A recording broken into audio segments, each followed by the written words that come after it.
Petroleum मसनूआत की कीमतों में 21 रोज में तीसरी बार इजाफे से अवाम परेशान, कीमतें कम करने का मुतालबा। लाहौर में पेट्रोलियम मसनूआत के निर्ख बढ़ने और महंगाई के खिलाफ एहतजाज। हुकूमत ने आज से पेट्रोल की कीमत में मजीद 24 रुपये 3 पैसे फी लीटर और डीजल की कीमत में मजीद 59 रुपये 16 पैसे फी लीटर इजाफा कर दिया। पेट्रोल की नई कीमत 233 रुपये 89 पैसे फी लीटर मुकर्रर। डीजल की नई कीमत 263 रुपये 31 पैसे होगी। मट्टी का तेल 29 रुपये 49 पैसे इजाफे के साथ 211 रुपये 43 पैसे में फरोख्त होगा। लाइट डीजल ऑयल 29 रुपये 16 पैसे इजाफे के साथ 207 रुपये 47 पैसे फी लीटर बेचा जाएगा।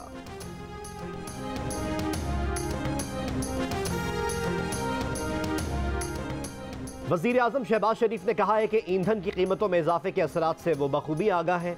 हुकूमत के पास IMF के मुआहदे की वजह से कीमतें बढ़ाने के अलावा कोई चारा नहीं था। IMF और PTI के मुआहदे की तफसीलात पर वो जल्द कौम को एतमाद में लेंगे, मुआशी मुश्किलात से जल्द निकलेंगे।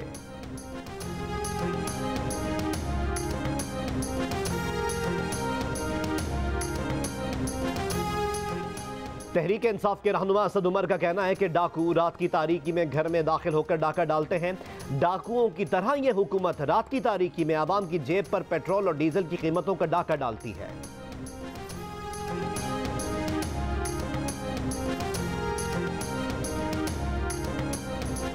अमरीकी डॉलर की कदर में मुसलसल इजाफा। इंटर बैंक में कारोबार के दौरान अमरीकी डॉलर 4 पैसे महंगा होकर 206 रुपये 50 पैसे का हो गया।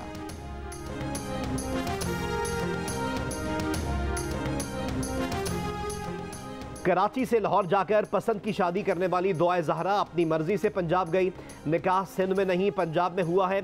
मुल्जिमान पर सिंध चाइल्ड एक्ट का इतलाक नहीं होता। दुआ जहरा अपना बयान सिंध हाई कोर्ट और इलाका मजिस्ट्रेट के सामने रिकॉर्ड करवा चुकी है। केस में गिरफ्तार गुलाम मुस्तफ़ा और असगर बेकसूर करार पाए।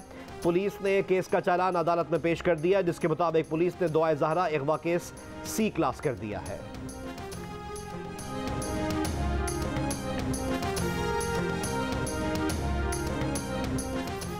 मुस्लिम लीग काफ के मरकजी रहनुमा मोहन सलाही अपने खिलाफ मनी लॉन्ड्रिंग केस में FIA लाहौर के दफ्तर में पेश। लाहौर की अदालत ने साबिक वफाकी वजीर के खिलाफ मुकदमे में गिरफ्तार शरीक मुल्जमान नवाज भट्टी और मजहर अब्बास का 4 रोज़ा जिस्मानी रिमांड मंजूर कर लिया।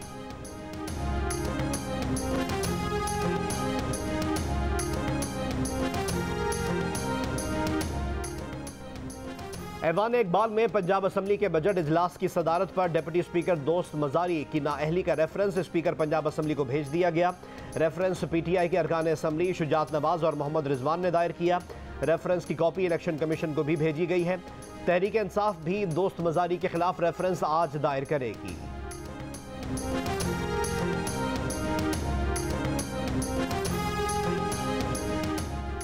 कराची में कौमी असम्बली की नशिस्त NA 240 में ज़िमनी इंतखाब के लिए पोलिंग सुस्त रवि का शिकार। रिटर्निंग ऑफिसर का मुख्तलिफ पोलिंग स्टेशन का दौरा, इंतजामात का जायजा लिया। कहा इंतहाई हसास पोलिंग स्टेशन और 812 पोलिंग बूथ्स पर CCTV कैमरे नस्ब हैं। पुलिस और रेंजर्स के अहलकार भी तैनात हैं।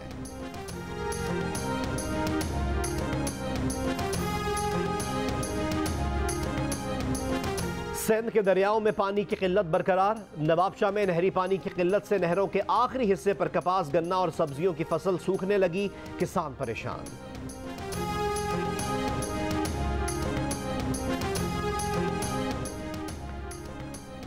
शिमाल मशरकी बलूचिस्तान में कल शाम से प्री मानसून का नया सिलसिला दाखिल होने का इम्कान। महकमा मौसमियात के मुताबिक ज़ियारत, योब, दुक्की, हरनाई और शीरानी में मुतवक्के बारिश से सैलाबी सूरत हाल का खतरा है। जनूबी पंजाब और बालाई सिंध में गर्दालूद हवाएं चल सकती हैं।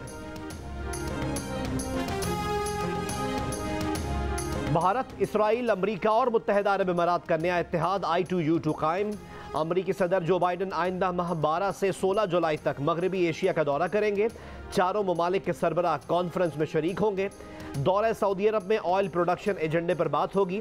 व्हाइट हाउस के तर्जुमान जॉन कर्बी कहते हैं कि इंसदाद दहशतगर्दी, मौसमियाती तब्दीली और यमन जंग भी एजेंडे में शामिल है।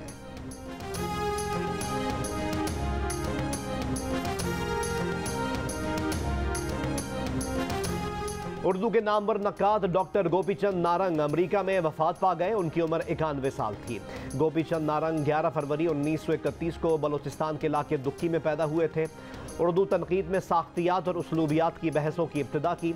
उर्दू के चारों बड़े शोरा मीर, गालिब, अनीस और इकबाल पर मार्कतुल आरा किताबें लिखी। लिसानियात और फिक्शन पर भी उनकी गहरी नज़र थी। गोपीचंद को भारतीय हुकूमत ने 2004 में पद्म भूषण अवार्ड और हुकूमत पाकिस्तान ने 2012 में सितारा इम्तियाज अता किया था।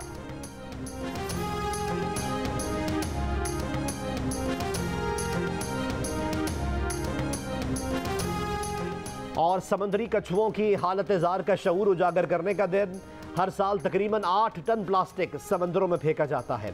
8 में से 6 समुद्री कछुओं की नस्लें मादूम होने के दहाने पर हैं।